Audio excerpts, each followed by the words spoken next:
Hello guys, ubu noneho ngiye kukwereka uburyo wahagarika umuntu wese ugutesha umutwe, uguhamagara, application igutesha umutwe igihe ufite telefoni nko mu tuntu twawe runaka udashaka ko hari umuntu ugusteresa.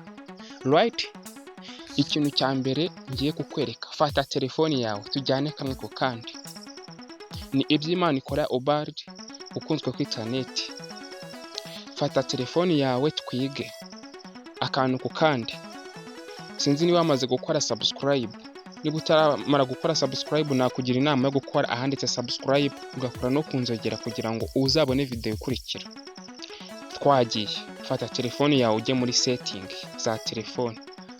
Hano wamaze kugeramo batweretse hano ngo my cell phone, sim card n'ibindi wifi hotspot. Reba hano handitse ngo sound and vibration 1 2 3 4 5 6. Hano kwa kantu ka gatandatu ukandeho. Numara gukandaho uze hano handitse ngo hano hasi ngo do not disturb ukandeho. Right? Hano hambere uri kubona ngo people urakandaho. Sibyo? Numara gukandaho baratweretse ngo ninde ushobora kukwandikira message. Umuntu ushobora kukwandikira message n'ubonetse wese, ni abantu ufite muri telefoni yawe cyangwa se nabo washatse runaka. Hano hambere yuko hano hasi handitse ngo none, hano handitse ngo none, nta muntu n'umwe ushobora kukwandikira message ngo ize gutesha umutwe. Ikindi yusubiye hano inyuma ukaza hano handitse ngo call. Uri kubona hari nimero yanjye niyo ishobora kumamagara kamfatisha, cyangwa anyone, buri muntu wari we wese yamamagara kamfatisha, cyangwa se abantu nishakiye runaka. Hano hambere, hano hanyuma rero nta numwe. Ibi iyo birangije rero usa nk'usubira inyuma gato, hano hejuru kwa gafureshi ukaza hano munsi urabona hano haranditse ngo turn on, uhita ukandaho.